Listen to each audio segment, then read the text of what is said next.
Hey everyone, it's Mace1370. Today we are going to do an RTA showcase for Apocalypse Ravi. Before we get into it though, please make sure to like, subscribe, and hit that notification bell. Also, please see the video description below for a link to my Discord. And just a reminder, my Alt Guild Corgi Squad is still recruiting, so if you're interested, head on over to the Discord and make a post in that channel. So Apocalypse Ravi is a hero that was recently buffed, so it's really exciting to get to build her and take her into RTA. I think she's really good in the meta right now. They added a bunch of damage to her skill 3. It stacks up whenever an ally dies. It goes like 25% more than 50 than 75%.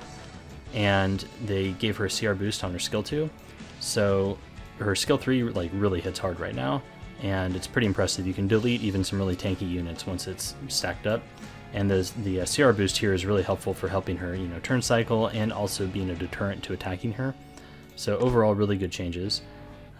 I have her on a pretty standard bruiser build here. We'll go over that. About 200 speed is, I think, really nice just to, have her take turns and, put out damage. I like this amount of bulk on her, about 21k HP, and I see most people do about 1300 defense. I'm a little heavier on the defense right now, which is nice, but I think ideally I would like more damage. So I think I'd like to sack a little bit of defense and go more into crit damage here. Obviously 100% crit chance would be nice. That'll happen whenever this helm decides to roll 5%. I think we're at 6 or 7 greater gems now trying that, and it's still not working, but I think it'll get there eventually. And then the last thing to mention is that having some attack on her is actually really nice because her damage scales pretty well with attack. So pretty standard bruiser type setup where you're just looking for, high rolled gear, that covers most of your stat bases except for, F and ER. And having her on pen set is, I think, a bit different. Not a lot of bruisers are on pen set, but it works really well for her to get her damage up, and I think it's almost mandatory, to be honest. For her artifact, Crimson Seed is, I think, a very strong choice. A lot of people try to control Apocalypse Ravi with FCC or, like Stenny Stun, stuff like that, and Crimson Seed really negates that strategy pretty well. There are other options you can run her on. You can put her on Hellcutter. I've seen some people do that and go for a really high damage build, so that's viable. Azure Comet is another really popular choice, and people use Azure Comet in a couple different ways. Note that it gives CR when somebody dies. So one option with Azure Comet is to put her at like 240 speed and sacrifice, some bulk and damage, and use Azure Comet. And you bring her into cleave teams along with a speed threat. So if they kill the speed threat, she gets the Azure Comet boost and takes a turn, kills something, and then revives your speed threat. So very strong. Or they ignore the speed threat, which is still a win because now you have a speed threat, right, that gets to go through. So that's a popular strategy. I've also seen Azure Comet used in people that draft more aggressively. I think they probably have her a little faster than 200 speed, and they probably focus on damage a bit more, but they can kind of use her. It's similar to FCC in a way where they have a lot of offensive pressure, and she prevents you from just really quickly taking out their units, right? Because she's super thick, she puts out damage herself. If you manage to kill one of their squishy units, she just brings it back. And then the Azure Comet there is really just to increase her kill pressure, right? Because it's going to CR boost her when someone dies, which is probably going to happen because they're bringing a ton of people that do a bunch of damage and they're squishy. So definitely different ways to build her. Counterset is also an option. I would still use pen set on that as well. And with counterset, you're probably more reliant on Crimson Seed, I would imagine, just because you're going to be slower. The stat distribution would look very similar to this. I think you would just sacrifice speed, so it would probably go down to like 170, 175 speed, something like that, and then have a similar stat spread. So now that we've gone over the hero, let's take a look at a couple RTA matches with Apocalypse Ravi. Okay, these first couple matches I actually recorded a few weeks ago, but I felt they were good examples of Apocalypse Ravi in action, so I wanted to use them for this video, so I held them for a little while. So this first match here, the opponent gets second pick, and they have pre-banned Spectre Tenebria, who is one of the more popular DPS options right now. So I take FCC first. She's just a really flexible first pick. You can go tanky or aggressive with her, so that's really nice. And this is an interesting start from the opponent. They basically pre-banned out one of the better answers to their 2 units here, and so they're forcing this kind of cheesy counter strategy. I'm sure the Rem's on counter set. I'm sure the Violet is on Lifesteal and, is Moonlight Dreamblade and stuff. So I take Landy here because Landy is one of the few good DPS options into both of them. Her S3 cannot be countered and puts out a ton of damage. She also hides in stealth, so it's hard for them to get to her. So I think Landy's an extremely strong threat against those two. So if people do this to you, try to take Landy early. And then the next thing you do is, you can take Maid here and secure that pick. Really good synergy with Landy to give her attack buff. I also suspect the match is going to go on for a while, given that the opponent has taken away kind of a tank buster type unit like Spectenny, and has taken 2 defensive counter style units in the beginning. Now the opponent's taken Ruel and ML Haste, so I'd really like to ban the ML Haste if I can. So I want to take fairly neutral DPS options here, if possible. And I think Apocalypse Ravi is a good example of that because she's a Moonlight hero. She doesn't have super strong, off-element counters. So if I had taken something like, just hypothetically like Alencia, for example, then they could have taken a fire unit, right? And I'd be really incentivized to ban that. And now I don't have to worry about that. I can get rid of the ML Haste. Likewise, Remnant Violet, I think, also a decent option here since he's single target. He's also a Moonlight, so he doesn't have any super strong counters, that are DPS options. So my intent with taking 2 single targets here is that it will allow me to tunnel into the Rem, and I'm not going to be setting Violet off all the time, so I can pretty much just ignore Violet until the end of the fight. I want to focus Rem because, she'll get Demon Mode if I kill something else first. In addition to that, Apocalypse Ravi gives me really some nice backup here in case one of my units dies. She's able to res them back. She scales well into Frenzy, so that's another big plus to her. I think also the fact that I have Maid gives you that like double revive combo where even if they kill one, the other one can just revive your first one. And so I think for a long kind of Frenzy type game like this, that's a really strong strategy. I'll take your life.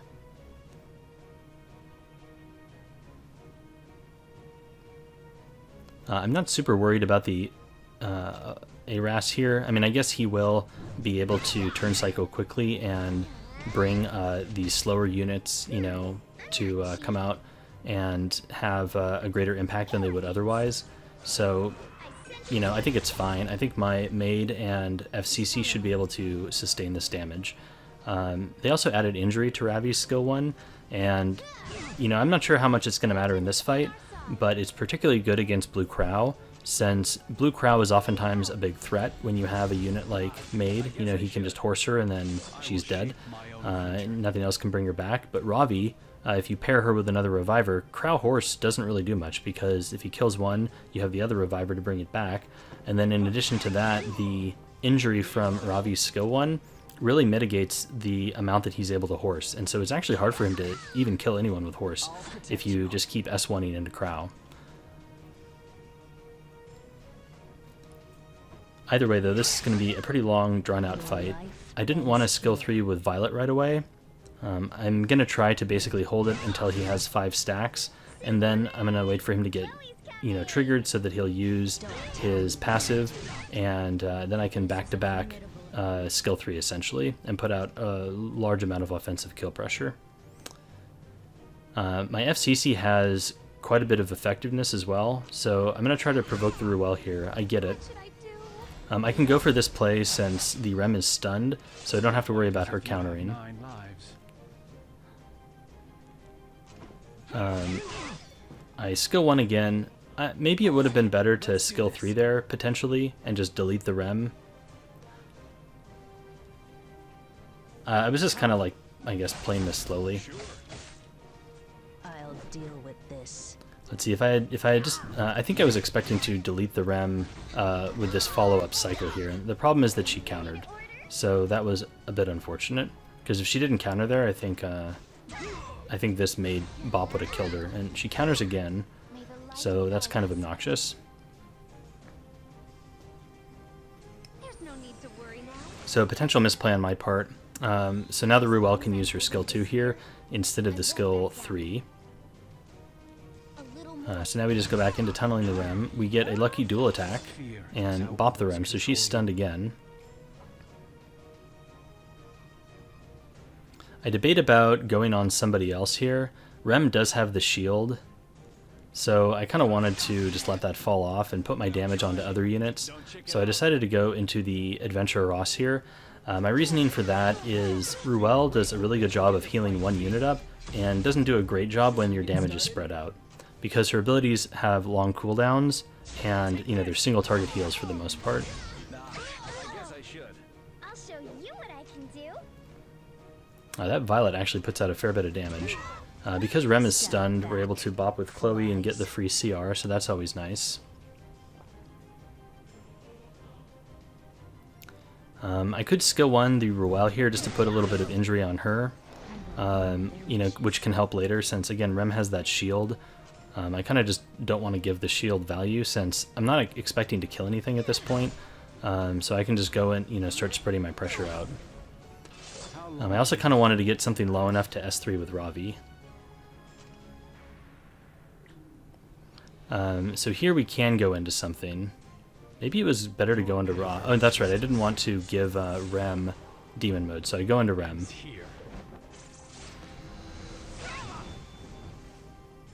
And it actually didn't do as much as I thought it would. So this Rem is pretty tanky.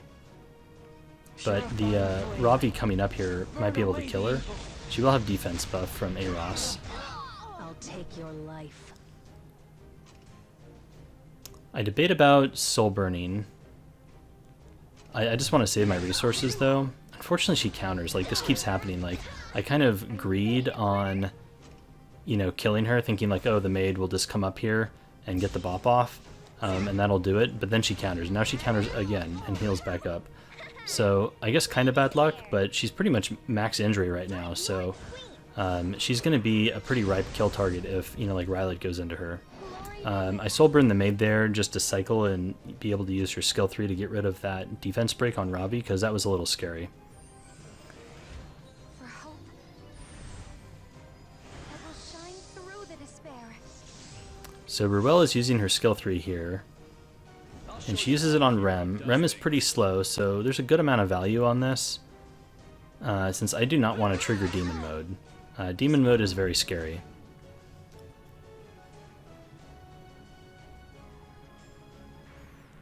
I have a potential option here. I could decide to skill 3 and risk the Rem counter. I decided just to skill 1 into her. I didn't want her to, you know, reduce the buff duration, you know, on my units because they all have revive right now.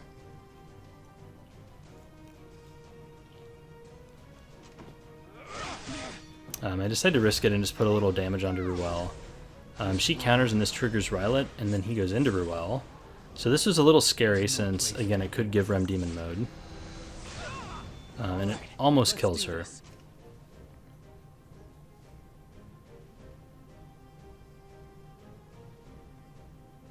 I hope you're ready. So he lands attack down on Ravi, which is unfortunate. So we could kill the Ruel here.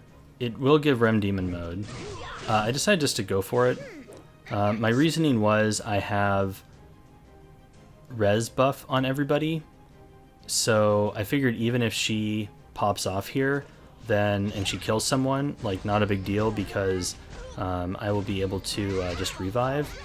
I think the thing that I didn't really anticipate was how slow she was. Like she just sits here invincible forever, it feels like.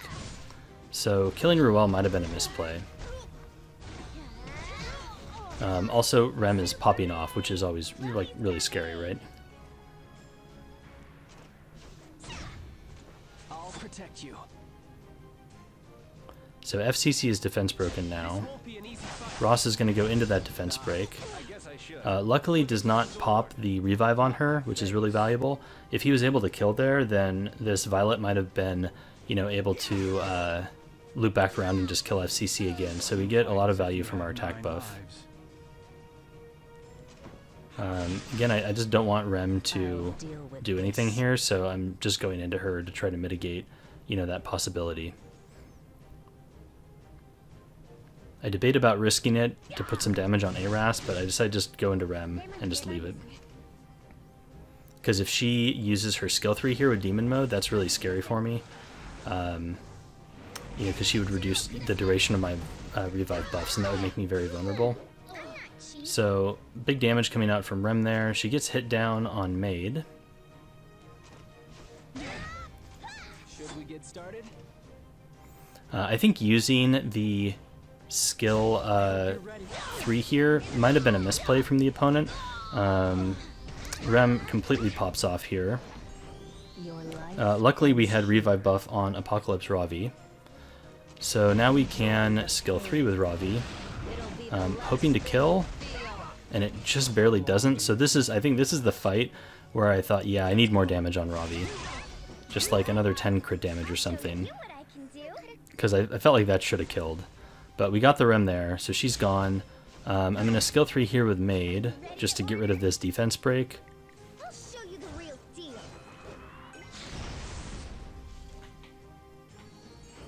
And now we have, you know, revive buff on everyone except FCC, but she's taking a turn now, so she can put up skill null here. Hopefully Violet does not counter and get rid of it. He does not, so that's good.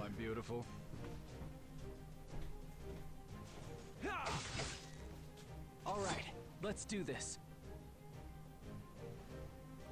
Son of light, burn! Step back, flies. Help. Now we just focus down Aras. You know, we want to minimize the amount of counters Violet gets. The queen is here. This was such a grindy game. Fear is how others control you. So Aras is down, so now it's our team against Violet. So he Dream Blades here and counters, which is bad because we're in Frenzy 7 now. So pretty much every counter he gets is almost kind of like one-shot our stuff, which is kind of scary. I'm not cheap. So Dream Blades and counters again. Luckily does not kill here, so we still have the revive buff on Maid. Goes into our Rylet. He does miss, but I think this kills even through a miss because we're so high into Frenzy. And this Violet actually has pretty good damage on him. Counters again. So Rylet's deado. What I can do? And I'm starting to worry that this is going to be a Violet solo. I'll deal with this. We hit with Apocalypse Ravi, which is big. So that pretty much kills him. I see your weakness. He can apple and heal up a teeny bit. Try me. Don't check And it he out. does have, you know, max focus, so he can skill 3 something here. So he decides to go on Maid. How futile your life is. Farewell. Your life. So Maid is down. So now we skill 3 onto Violet. This is Frenzy 8, so you would expect this to kill. I'm waiting for you. And it does, 25k. That's game. All right. What is our next objective?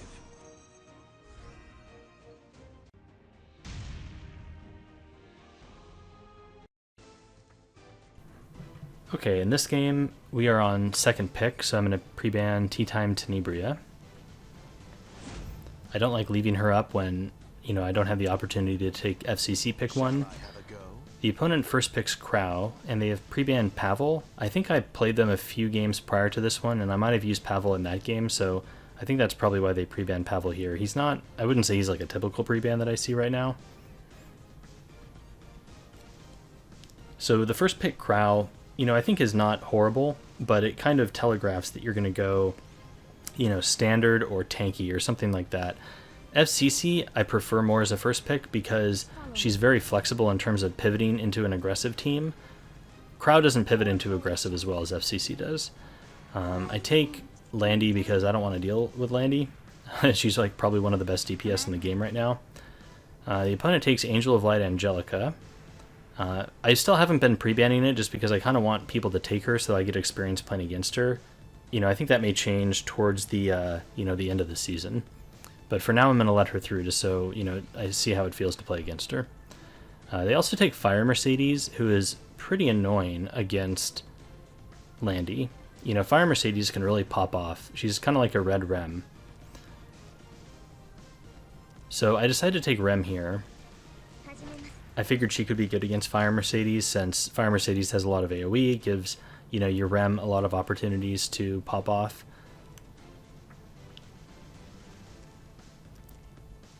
And I figure I can take Maid now. I think Maid is a pretty good answer into Angel of Light, especially if you bring a book holder. I don't have one here. I could have taken a book holder third, potentially. But having a book holder with with Maid Chloe is really nice into Angel of Light because you can just soul burn Maid Chloe on the first turn, cycle out of the silence, and then pop your skill 3 and cleanse everyone.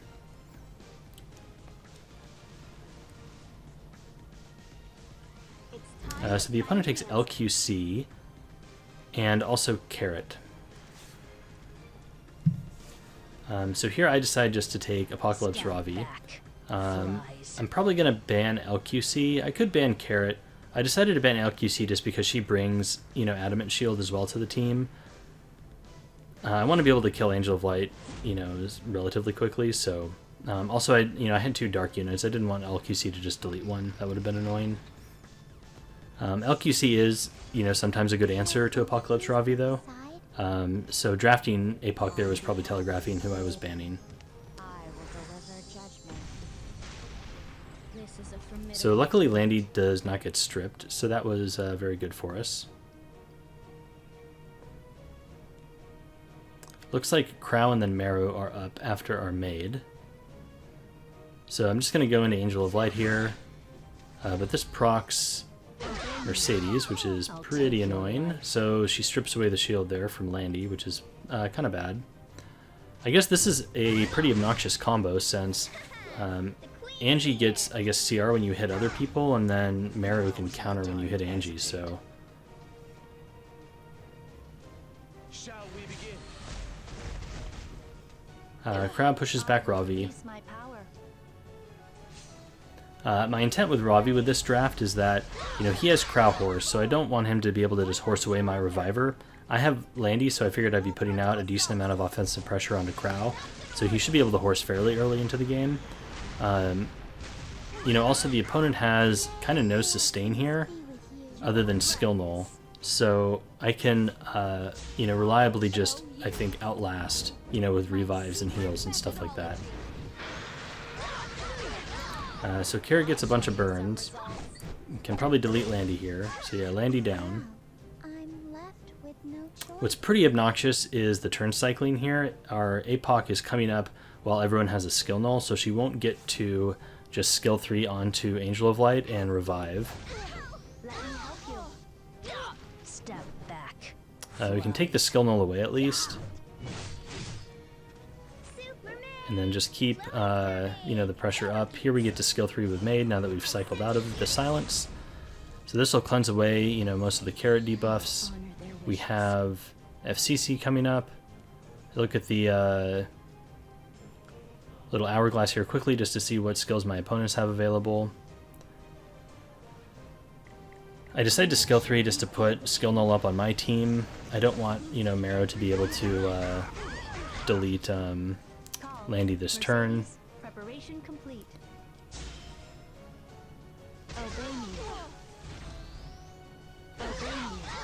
If you're ready. So Crow is up now, and I think he is technically in horse range there of either FCC or of Landy, you know, on Landy. I think he could have killed either one. He chooses to hold it, which is maybe a little bit greedy.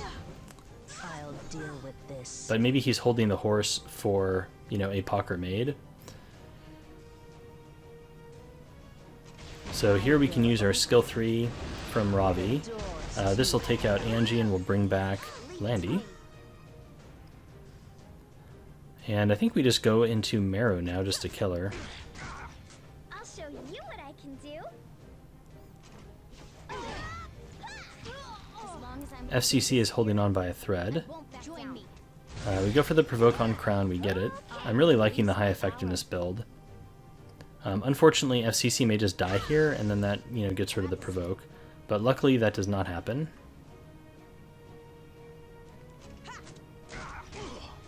You'll regret this. I've already finished. Carrot has her skill 3 up again. Luckily, we have the skill null from the revive, so this it will break us out of stealth because she can strip stealth. So that's kind of a bummer.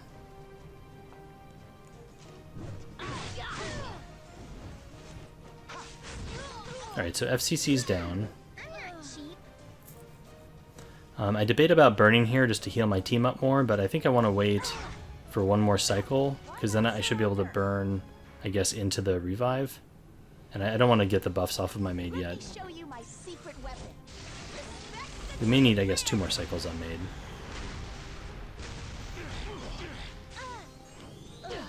So here we get skill null on everyone. We take that first life. We can burn the S1 here, and this does a lot of damage. I just go on Mara because she's up next. We want to, you know, prevent her from doing damage to us. And Krau's essentially dead. I was hoping the Aureus carryover damage would just kill him, but it didn't. Luckily, the maid Chloe Bop finished him off. Carrot could kill Landy here, but there's no way that Carrot can solo maid, let alone maid plus Ravi. So Landy down. Flies. I'll show you what I can do. It's time to find an answer. We have the skill 3 on our maid next. I'm not cheap. So we can do that here to get the speed down off Ravi and bring everyone else back. I'll take So look at that, Revive is OP. We go for the skill 3 here onto Carrot, your dead comrades are waiting for you. and that's a bunch of damage. Oh, how do I look? I'm more reliable than Flan, aren't I?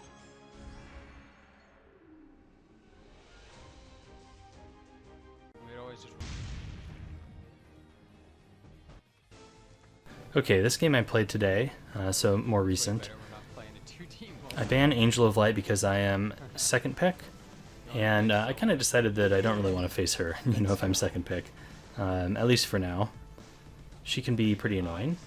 The opponent takes Crow first. He is pre-banned Tea Time Tenebria, so this is, you know, this indicates to me that he wants to do a fairly slow, you know, bruiser kind of grindy type game. And Crow is really good at those because he's a blue unit. He's able to kind of counteract later red DPS picks, like Charlotte, for example, you know, or Fire Ravi. He's really good into both of those, just because he's able to horse, you know, and just delete them. So I decided I'm going to save my tank pick for later, since I don't really know exactly what he's going to do. And, you know, if I take a tank pick here early, there might be a different option later on that I won't have access to. So if I take FCC here, for example, and he goes heavy debuffs, that's not great for me. Likewise, if I, you know, wanted FCC for something, or rather if I pick Carmen and then I wanted FCC later, that'd be bad. So this ends up working out since he takes Amelia and a Tywin. So I take Crimson Armin because, you know, she's a really good mitigation, and also she provides immunity against Tywin. Having immunity buffers for him is really nice. So, you know, you can see here if I had taken FCC early, that would have put me in kind of a tricky spot. I'd have to figure out other immunity buffers to take, right? A Ross would be another example. Like, you could take him potentially here. Maybe not as good into Crow and Amelia just because they're off element, and so it's going to be hard for him to land defense breaks and stuff. I'm not really sure who to take next here. I wanted to take a Ravi against this because I think she's really good into Crow. And I think also, you know, we're just playing a long game here, and a Ravi is going to be good in that situation. I was a little afraid of a Stenny pick, so I was debating about taking Stenny and then taking a Ravi last. But I want another immunity buffer here with Tywin, because I don't really want to have to ban the Tywin. And if I'm able to fit 2 immunity buffers into my draft, then I can literally just ignore him and he'll do nothing to me. So he takes Fire Charlotte. Right now that is for sure my ban, since Fire Charlotte is going to pump out a huge amount of damage and will probably delete my Landy, especially if he bans away the Apocalypse Ravi. I don't mind a Ravi into Fire Charlotte. Like, a Ravi kind of likes to get hit with AoE. It, you know, CR boosts her and heals her and stuff like that. So Apoc is good into Charlotte, but Landy's definitely not.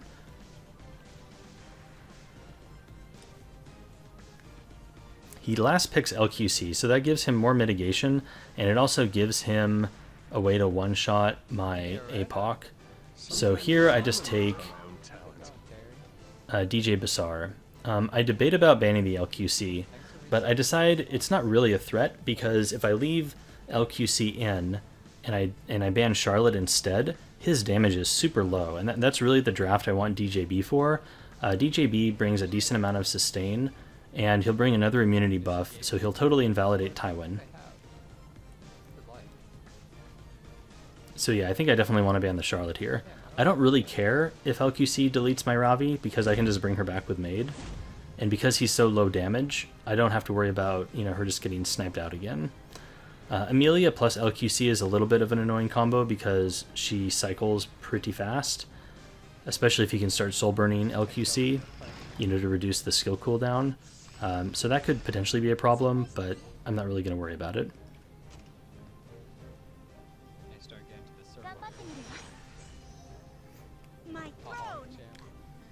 So LQC gets boosted here, predictably goes into Apocalypse Ravi.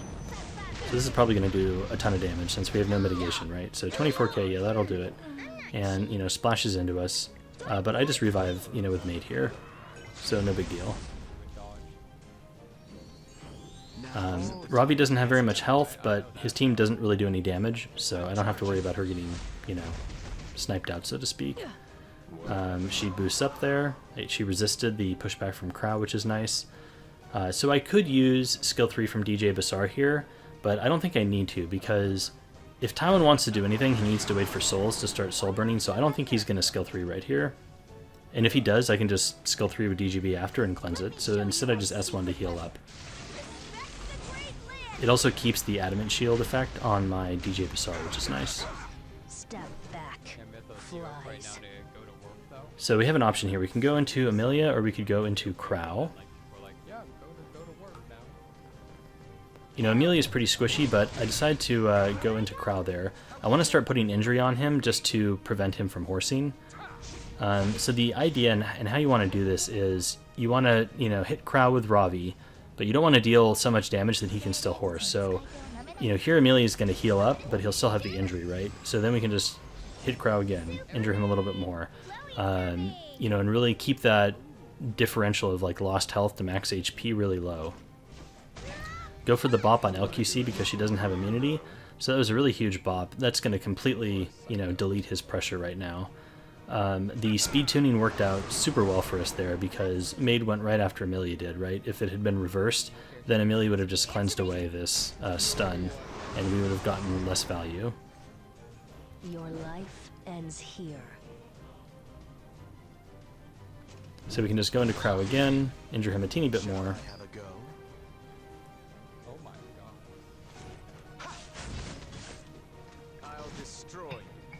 Our Landy is going to skill 3 here, so that's going to deal quite a bit of damage to Crow. But if he doesn't heal him up, I think we have the option potentially of just deleting him. So we skill 3 here. I think you reasonably could just say, okay, I'm just gonna like skill 1 onto Amelia or something. But you know, this is a ton of damage here, so I'm just gonna do it. So LQC goes into APOC and hits pretty hard, actually. I'm looking at my CR bar here, and I see that Crow is pretty far in the back and is almost dead. So honestly, probably should have gone into Crow there, but I figured APOC would probably kill him, so that was a little greedy. I decided to skill 3 here with DJB, since once Crow goes down, you know, we can put ourselves in a position where we can just you know, delete Amelia, and he's just not going to have any more hope. And I wanted to CR boost there to make sure that, you know, we got the kill, essentially. I want to save my skill 3 here in case I want to revive someone, I guess. So we'll just skill 1, and then Landy will be able to finish him off.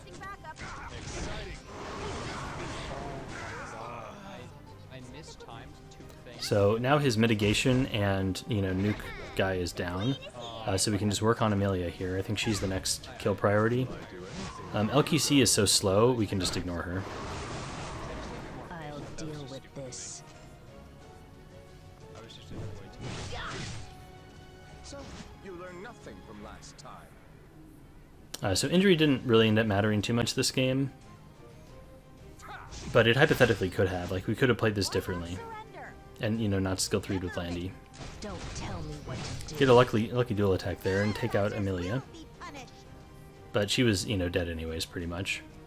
So LQC can bomb again, going again into APOC.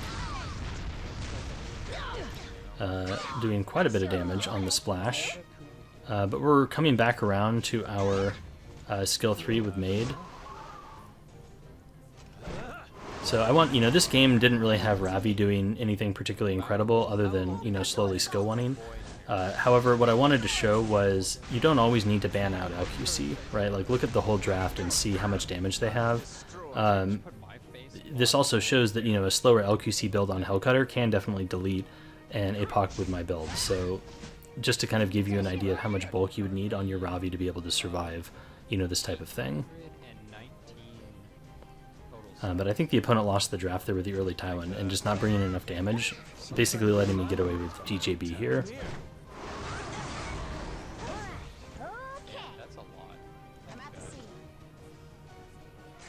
So that's game. Thanks for watching.